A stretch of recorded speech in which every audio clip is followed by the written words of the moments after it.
สว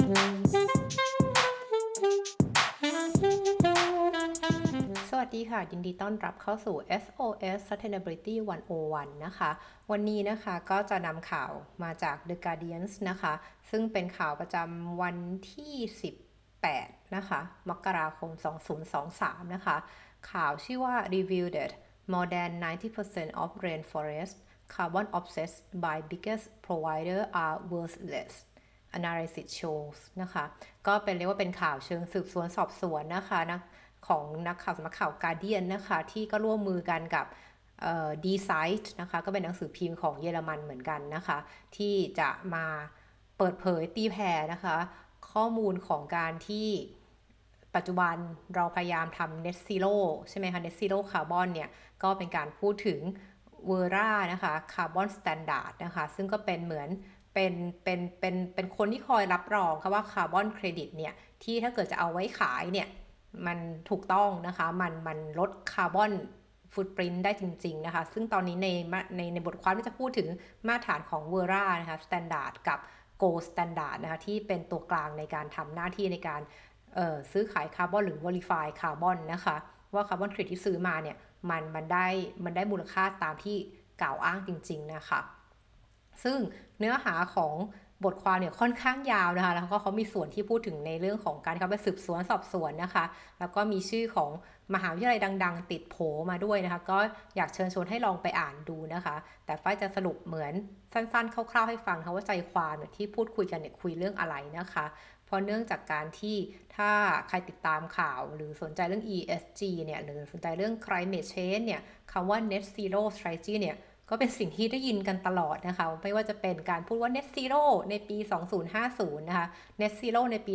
2065หรือไปถึง2070เลยนะคะเราก็จะได้ยินเป็นภาษาไทยว่าเป็นคาร์บอนสุทธิเป็นศูนย์นะคะทีนี้สิ่งที่เกิดขึ้นก็คือว่า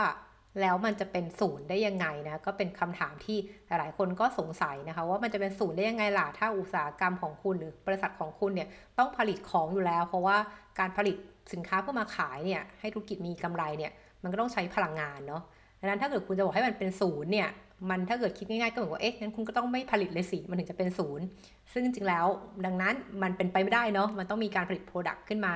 ทีนี้เขาจะเน้นว่าไอการที่ผลิต Product ขึ้นมาเนี่ยทำยังไงให้คาร์บอนที่ปล่อยออกมาจากการผลิต Product เนี้ย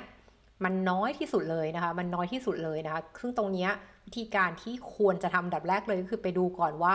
คาร์บอนเนี่ยมันออกมาจากไหนคาร์บอนก็ออกมาจากการใช้พลังงานถูกไหมคะดังนั้นถ้าคุณลดการใช้พลังงานเนี่ยมันก็เหมือน1+1เท่ากับ2คือถ้าเกิดคุณลดการใช้พลังงานไปเนี่ยมันก็จะลดการปล่อยคาร์บอนไปด้วยตัวมันเองอยู่แล้วเพียงแต่ว่าการลดการใช้พลังงานเนี่ยมันก็ลดได้ถึงระดับหนึ่งอะมันไงคุณก็ต้องใช้พลังงานจำนวนนี้ต่อให้คุณมีการเปลี่ยนทั้งพยายามในการเหมือนลดโปรเซสที่ไม่จำเป็นในการผลิตออกไปแล้วมันก็จะลดการใช้พลังงานไปแล้วนะคะจนเหลือแต่โปรเซสที่จำเป็นแล้วพอไม่เหลือแต่โปรเซสจำเป็นแล้วเราไปจัดการซื้อเครื่องจักรใหม่ที่มันมี efficiency สูงไม่ก่อให้เกิดการสูญเสียพลังงานในการผลิตเลยเนี่ยมันก็จะทำให้เหมือนก็คาร์บอนลดไปอีกจำนวนหนึ่งแต่มันก็ยังมีคาร์บอนหลงเหลืออยู่นั้นตรงนี้ทำให้เหมือนกับว่าต่อให้องค์กรเนี่ยพยายามที่จะปรับเปลี่ยนกระบวนการผลิตนะให้มันลดอะไรที่ไม่จำเป็นออกไป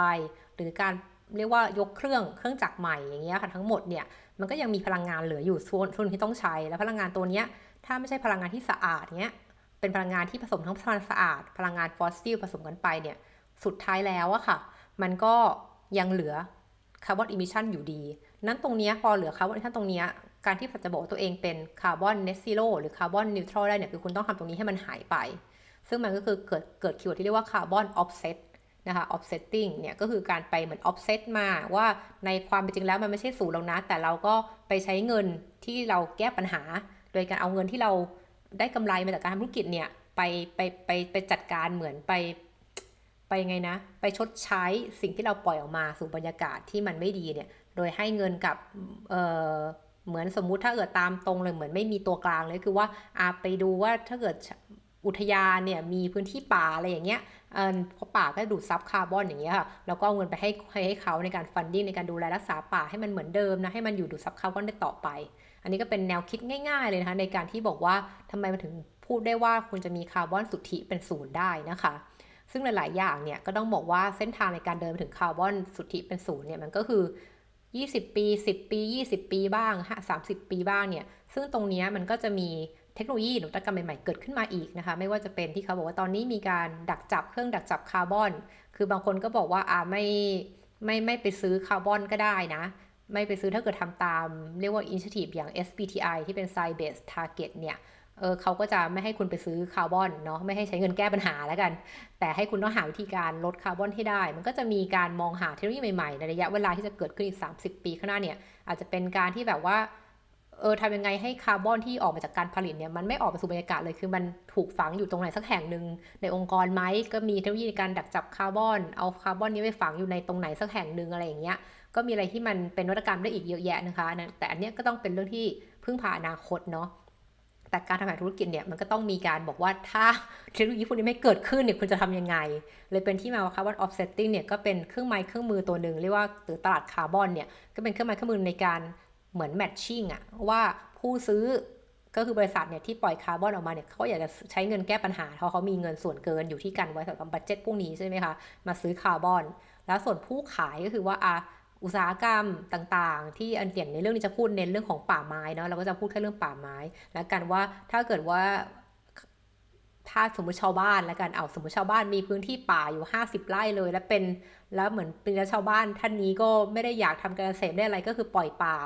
ไปให้มันโตไปเป็นป่าที่มันสามารถซับคาร์บอนได้ที่มีต้นไม้ใหญ่คอยดูดซับคาร์บอนเนี่ยคุณก็สามารถไปจ่ายเงินให้ชาวบ้านคนเนี้ย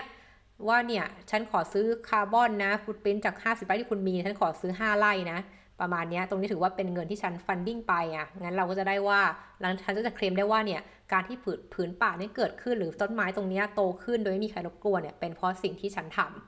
เนาะมันก็จะใช้หลักการเหมือนกึ่งว่าถ้าฉันไม่ไปซื้อตรงนี้จะกลายเป็นป่าไม้ไหมอะไรอย่างเงี้ยด้วยเนาะเป็น theory of change อะไรอย่างเงี้ยด้วยแล้วก็เน้นว่าให้มันเกิดกลไกตลาดในการที่ถ้ามีผู้ซื้อปุ๊บมันก็จะมีผู้ขายที่พยายามจะรักทำต้นไม้หรือว่าดูแลต้นไม้ให้เติบโตและทำให้เกิดความหลากหลายทางชีวภาพในพื้นที่นั้นด้วยใช่ไหมเพราะต้นไม้ใหญ่อยู่เนี่ยมันก็ช่วยให้มีพืชพันธุ์สัตว์ป่าต่างๆอยู่นะคะก็จะเป็นเรียกว่า environmental impact เชิงบวกนะคะแล้วก็ทำให้เหมือนคนในท้องถิ่นถ้าเกิดมีการให้ indigenous people หรือคนชาติพันธุ์ที่อยู่ในพื้นที่คนดูแลป่าเนี่ยก็เป็นการสร้างงานให้คนกลุ่มเหล่านี้ให้เขาสามารถมีเงินเลี้ยงตัวเองแล้วก็เป็น empowerment ชนิดหนึ่งด้วยนะคะอันนี้คือหลักการที่เกริ่นมาคร่าวๆนะคะแบบง่ายๆเลยเนาะทีนี้เนื้อเรื่องอันนี้ก็คือว่าการที่บริษัทตัดสินใจซื้อคาร์บอนจากใครเนี่ยถ้าคุณไม่มีเวลาไปนั่งพิสูจน์ว่าชาวบ้านเนี่ยเขาทำถูกต้องตามมาตรฐานในการซับคาร์บอนไหมไม่ต้องไปนั่งตรวจสอบเองเนี่ยซึ่งเขาก็คงไม่ทำเพราะบริษัทก็ไม่ได้มีความเชี่ยวชาญในการดูเรื่องคาร์บอนอยู่แล้วเขาก็จะเชื่อถือองค์กรตรงกลางที่ทำตัวเหมือนเป็นกึ่งผู้ช่วยรับรองเนาะว่าชาวบ้านเนี่ยทำถูกตามมาตรฐานโดยองค์กรนี้ก็จะไปคอยไปเช็คว่าตรงนี้พื้นที่ป่าเนี่ยที่กันไว้ให้คุณเนี่ยเขาสามารถทำซับคาร์บอนเนี่ยได้ตามที่กล่าวอ้างจริงไหมคือช่วยดึงคาร์บอนไม่ให้ขึ้นไปสู่บรรยากาศได้กี่ตันอะไรเงี้ยตามที่ควรจะเป็นเนาะทีเนี้ยเขาก็พูดถึงในการรีเสิร์ชนะคะเรื่องข่าวก็คือว่าเขาก็เกริ่นนำเลยบอกว่าเนี่ยเรื่องการใช้คาร์บอนออฟเซตโดยใช้พื้นที่ป่าเนี่ยก็เป็นส่วนหนึ่งที่หลายๆบริษัทใช้นะโดยเขาก็มีการเนมบริษัทชื่อดังเช่นดิสนีย์เช่นเชลเช่นกุชชี่นะคะแล้วก็บริษัทอื่นที่เดี๋ยวจะกล่าวต่อไปนะคะที่บอกว่าเขาก็ใช้วิธีการไปช่วยไปช่วยให้เงินทุนในการรักษาพื้นที่ป่าใช่ไหมคะอันนี้ก็คือส่วนหนึ่งแล้วหลังจากนั้นเนี่ยเขาก็บอกว่าทีเนี้ยตัว journalist เนี่ยคือ The Guardian นะคะแล้วก็ Decide ของเยอรมันเนี่ยแล้วก็มีอีกที่หนึ่งเนาะที่ Source Material เนี่ยก็คือ3เจ้าเนี่ยร่วมมือทำงานใช้เวลา9 เดือนในการสืบสวนสอบสวนนะคะคือนักข่าวพวกนี้บางทีก็น่ากลัวเนาะยิ่งกว่าพวกตำรวจซะอีกนะคะเขาก็ไปทำรีเสิร์ชวิจัยในเรื่องของอูรานี่นะคะว่าเขามีการใช้คำว่าสแตนดาร์ดอย่างไรบ้างนะคะแล้วก็มันจะส่งผลกระทบอย่างไรคือเรียกว่าสิ่งที่เวราช่วยตรวจสอบคาร์บอนที่บอกว่ารับรองได้เนี่ยว่ามันช่วยลดคาร์บอนเนี่ยมันลดได้จริงๆหรือเปล่าอันนี้คือส่วนแรกเลยแล้วเขาก็บอกว่าน่าตกใจมากที่พอเขาไปดูเรื่องของการ offsetting เนี่ยตัวเลขน่ากลัวนะเขาบอกว่า 90%เขาใช้คำว่า more than มากกว่า 90% ของ rainforest offset เนี่ยคือเครดิตเนี่ยมันเป็น phantom credit คือมันเป็นเครดิตที่ไม่ได้เป็นการลดคาร์บอนจริงๆอะคือมันเป็นตัวแบบหมูไม่ได้คุณไปจ่ายเงินซื้อไปแล้วก็ไปเคลมในองค์กรว่าลดคาร์บอนได้เท่านี้ได้เหมือน 90% เนี้ยแต่จริงแล้วมันลดได้แค่5ไม่ใช่90 เนาะแต่มันให้เกิดความเรียกว่าไม่สมดุลกันของทั้งเครดิตที่ได้ไปแล้วก็ในแง่ของเอฟเฟกต์อิมแพคจริงๆที่เกิดจากการซื้อคาร์บอนเครดิตตัวนั้นนะคะคือเขาก็บอกว่าตรงนี้เนี่ยมันก็เริ่มมีการดูแลเริ่มมีเข้าไปดูแล้วว่าเอ๊ะแล้วคุณไปทำยังไงคือเวอร่าเนี่ยสกีมของเวอร่าในการดูแลรับรองว่า Rainforest เนี่ยได้เครดิตเท่านี้คือดูจากอะไรนะคะคือมันมาเข้าทางองค์กรทาง3องค์กรเนี่ย3สหายเนี่ยเขาก็มีทั้งไปสัมภาษณ์นะคะคนในพื้นที่นะคะที่บอกว่าเป็นโปรแกรมของ deforestation avoid deforestation ของเวอร่าเนี่ยก็ไปดูมีทั้งนักวิทยาศาสตร์นะคะทั้งคนที่ชาติพันธุ์ก็เข้าเป็นอยู่นั้นด้วยนะคะซึ่งเขาบอกว่าผลลัพธ์ที่ได้เนี่ยมันซีเรียสมันน่ากลัวมากเลยนะคะว่าสิ่งที่เกิดขึ้นเนี่ยมันต้องได้รับการชี้แจงแล้วก็โปร่งใสมากขึ้นโดยเวร่าเนี่ยก็เป็นองค์กรที่เบสอยู่ที่วอชิงตันดีซีนะคะแล้วก็ทำเรื่องของมาตรฐานสแตนดาร์ดด้านสิ่งแวดล้อมเยอะแยะมากมายนะคะโดยเฉพาะที่เกี่ยวเนื่องกับตัว climate action นะคะซึ่งหนึ่งในนั้นก็คือคำว่า verified carbon standard หรือ VCS นั่นเองนะคะก็จะมีการโดยตัว standard เนี้ยก็มีการissue นะคะคือว่ามีการรับรองหรือปล่อยให้มีการซื้อขายคาร์บอนเครดิตเนี่ยในตลาดเนี่ยมากกว่า 1,000 ล้านคาร์บอนเครดิตในตลาดเลยนะคะโดยทั้งหมดเนี้ยเขาก็บอกว่าสิ่งที่เขาเจอเนาะคือเขาก็บอกว่าสิ่งเขาเจอเนี่ยเขาบอกว่ามันมีแค่โปรเจกต์แค่จำนวนนิดเดียวเองที่อยู่ที่เป็นป่าดิบชื้นของเวอร่าเนี่ยที่แสดงที่มีหลักฐานที่แน่ชัดนะคะว่าช่วยลดการตัดไม้ทำลายป่าจริงๆนะคะอันนี้เขาบอกว่ามี2การวิจัยนะคะที่ analysis เพิ่มเติมเนี่ยก็พบว่า94%เลยนะคะ94%ของเครดิตที่เกิดขึ้นเนี่ยมันไม่ได้ส่งผลประโยชน์ต่อการลดโลกร้อนเลยนะคะแล้วก็เขาก็บอกว่าหลายๆอย่างเนี่ยก็มีการ overstate ด้วยซ้ำนะคะในการที่พูดถึงเรื่องการลดการตัดไม้ทำลายป่าอย่างเงี้ยอันนี้เขาก็บอกว่าจาก analysis ของมหาวิทยาลัยเคมบริดจ์นะคะก็บอกว่าในปี2022เนี่ยว่า 40% เนี่ยมันเป็นการโดยเฉลี่ยนะของโปรเจกต์ของเวอร่าเนี่ยมันโอเวอร์สเตทกล่าวเกินจริงไปนะคะแล้วก็เขาก็บอกว่า Gucci นะคะ Salesforce นะคะ BHP นะคะ Shell นะคะแล้วก็ EasyJet Leon แล้วก็แบบแบรนด์เพลินแจมนะคะก็บอกว่าเป็นจำนวนบริษัทนะคะที่หรือองค์กรนะคะที่ซื้อนะคะการทำ Rainforest Offset เนี่ยจากเวอร่านะคะแล้วนอกจากนั้นพอเราพูดถึงเรื่อง climate change เขามีบอกว่าเรื่อง human right เนี่ยก็เป็น issue หนึ่งเป็นปัญหาหนึ่งเหมือนกันนะคะอย่างน้อยใน1 project offsetting ของ Verra เนี่ยคือเขาก็บอกว่า The Guardian เนี่ยก็ไปเยี่ยมชมนะคะ flagship project นะคะได้เปรูนะคะก็คือดูตามภาพที่ไฟโชว์ในหน้าจอนะคะว่าเขาก็มีการโชว์ว่ามีการถ่ายวิดีโอไว้นะคะบอกว่าบ้านของคนพื้นถิ่นเนี่ยก็ถูกทำลายเนาะหรือว่าถูกเรียกว่าตัดนู่นนั่นนี่หลายๆอย่างแล้วก็ถูกเหมือนขึงด้วยเชือกอะไรอย่างเงี้ยโดยตำรวจคือบอกว่าคือคุณห้ามเหมือนเป็นการละเมิดสิทธิอะหรืออย่างน้อยก็เป็นการเรียกว่าประสานงานที่ไม่ได้รับความเป็นธรรมนะคะจากคนในพื้นถิ่นเนี่ยคือแล้วที่องค์ต่อมาของรีพอร์ตบทความเนี้ยก็พูดต่อนะคะว่ามันเป็นว่าการวิเคราะห์เนี่ยมันน่าผิดหวังและน่ากลัวมากเลยจริงๆนะคะเพราะว่าก็มีการเข้าไปเช็คโปรเจกต์นะคะซึ่งโปรเจกต์ที่ว่าเนี่ยก็ Forest Offsetting Project หนึ่งที่เราจะรู้จักกันเนี่ยคือ RED REDD แล้วก็มีเครื่องหมายบวกเนี่ยเขาก็เป็นโปรเจกต์หนึ่งในการดูแลเรื่องของป่าไม้เนาะซึ่งเขาก็มีการไปเช็คนะคะเรื่องของการ offset ต่างๆมีการใช้ภาพถ่ายทางดาวเทียมเนี่ยเป็นตัวเช็คผลลัพธ์นะคะว่าจริงๆแล้วการ offset project ที่บอกว่าลดการตัดไม้ทำลายป่าเนี่ยมันลดได้จริงตามที่เคลมขนาดนั้นไหมถ้าเทียบเป็น year on year เป็นต้นนะคะตรงนี้เนี่ยก็จะอาจจะไม่ลงรายละเอียดนะคะเพราะว่ารายละเอียดปลีกย่อยเยอะมากนะคะแต่ว่าอาจจะยกมาเป็นบางคำนะคะเช่นที่เรียกว่าคนที่มีส่วนร่วมในการวิจัยมันไม่ใช่แค่นักข่าวเนาะอย่างที่เฟยบอกเมื่อกี้ก็มีมหาวิทยาลัยเคมบริดจ์ด้วยที่อยู่ในนั้นนะคะก็ทำวิจัยเรียกว่าต่างคนต่างทำอ่ะแล้วก็เอามาเหมือนวิจัยที่มารวมกันว่าแบบเป็นยังไงบ้างนะคะอย่างของตัวของเครดิตอย่างของตัวมหาวิทยาลัยเคมบริดจ์เนี่ยก็บอกว่าตรงเนี้ยเนี่ย40โปรเจกต์ของเวอร่าที่บอกว่า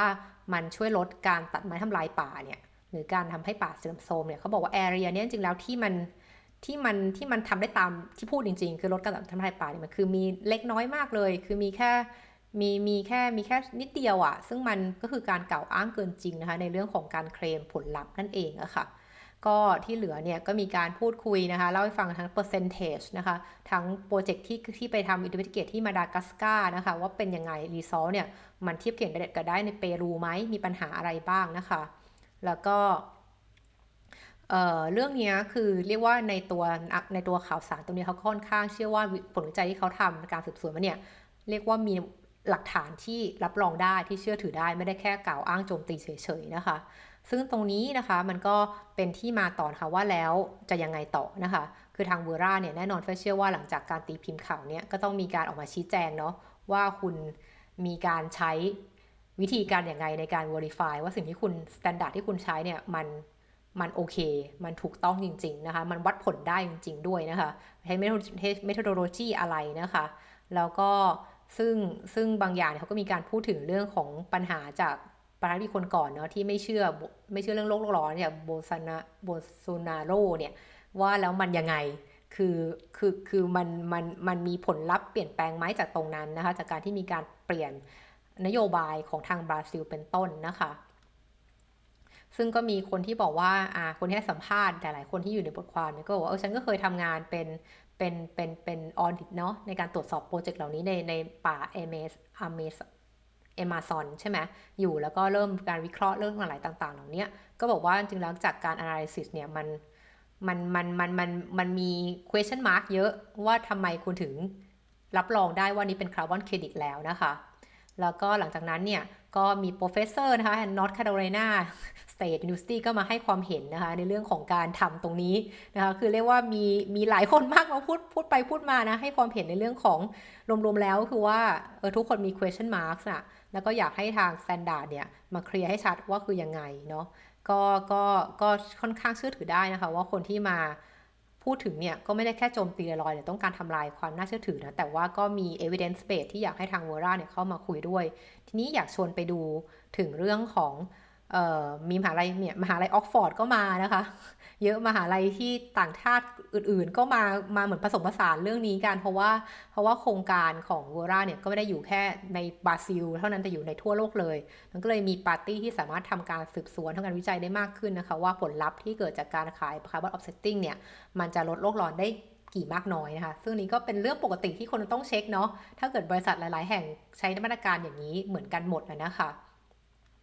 ทีนี้ต่อมาคือว่าสิ่งที่น่าสนใจคือว่าพอเรื่องนี้ออกไปนักข่าวก็มีหน้าที่ไปยื่นไมค์สัมภาษณ์เนาะบริษัทต่างๆที่บอกว่าเป็นหนึ่งในกลุ่มที่ซื้อเครดิตจากส่วนเหล่านี้เนี่ยก็อย่างที่บอกว่าเชลเนี่ยก็บอก The Guardian ว่าจริงๆแล้วเนี่ยเขาใช้เครดิตเนี่ยคือเชลก็ยังมีหลักการในการใช้เครดิตเนาะว่ามันเป็นส่วนหนึ่งในการลดผลกระทบเชิงลบจากองค์กรของตัวเองเนาะหรืออย่างแต่ Gucci, Pearl Jam, BSP แล้วก็ Salesforce เนี่ยก็ไม่ได้ให้คอมเมนต์กับเรื่องนี้นะคะแล้วก็ตัวที่สิ่งที่น่าสนใจก็คือว่า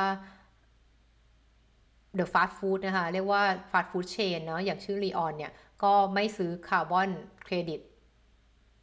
จากโครงการที่ไม่รับการวิจัยนี้อีกต่อไปอะไรอย่างเงี้ยนะคะแล้วก็หรืออย่างเช่น EasyJet น่าสนใจมาก EasyJet เนาะคือเขาก็ประกาศตั้งแต่เมื่อ3 เดือนที่แล้วนะคะในข่าวของ The Guardian เช่นกันนะคะบอกว่าเขาจะไม่ใช้ Carbon Offsetting แล้วอันนี้คือน่าสนใจมากเพราะว่า EasyJet ก็ทุกคนก็ทราบกันว่ามันเป็นองค์กรการบินใช่ไหมมันคือเครื่องบินอะซึ่งเครื่องบินนี้ยากมากในการลดคาร์บอนเนาะเพราะว่ามันมีปัญหาคือเรื่องน้ำมันที่ใช้ในเครื่องบินว่าเป็นน้ำมันมันคือส่วนผสมอะไรเขา EasyJet ก็เลยบอกว่าตัดปัญหาในเมื่อ carbon offsetting เนี่ยมันมีปัญหาเรื่องความน่าเชื่อถือแล้วก็ไม่ได้ว่าเงินที่ลงไปซื้อคาร์บอนเครดิตเนี่ยที่ก็ไม่ได้ถูกอะมันใช้ได้จริงแค่ไหนนั้นก็ไม่ซื้อแล้วงั้นฉันจะเอาเงินทั้งหมดเนี่ยไปฟันดิ้งในการพัฒนา Zero Carbon Emission Aircraft Technology ก็คือเรียกว่าจะเป็นเน้นในเรื่องของการทั้งทำวิจัยให้การบินเนี่ยเครื่องบิน Airbus อะไรพวกนี้มันมี efficiency สูงขึ้นในการใช้พลังงานคือเรียกใช้พลังงานให้น้อยลง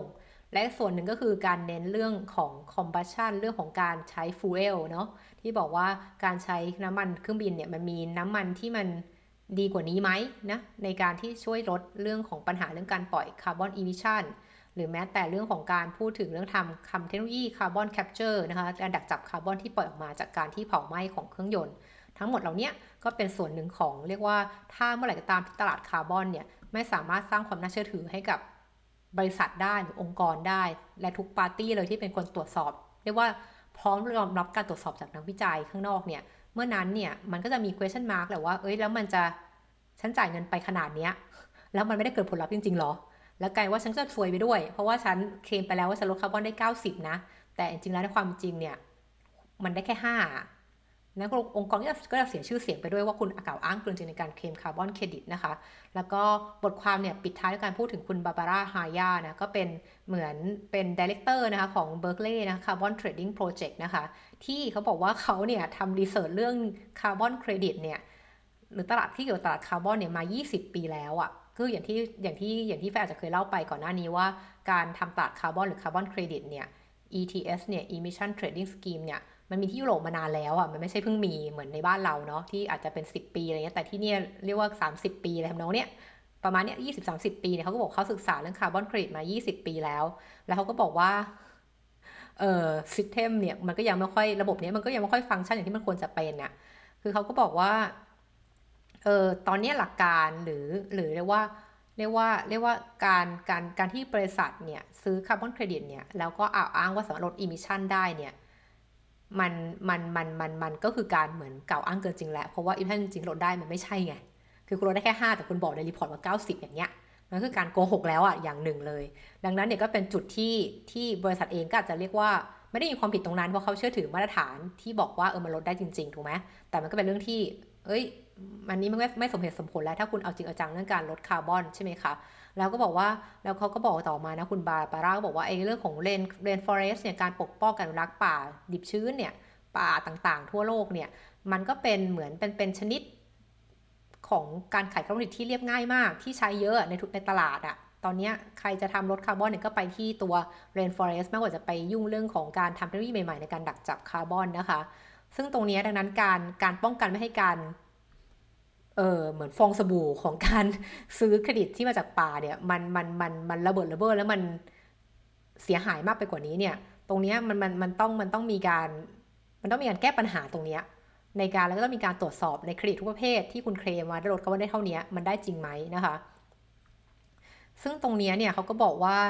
หลังจากที่เขาทำงานมา20ปีเนี่ยไอหัวเรื่องเนี่ยก็ยังคุยกันเหมือนเดิมอะคือปัญหาก็ยังเหมือนเดิมซึ่งเขาบอกว่าเนี่ยฉันอยู่ตรงนี้20ปีผ่านไปแล้วเนี่ยมันก็ยังเป็นการคุยบทสนทนาเหมือนเดิมอะ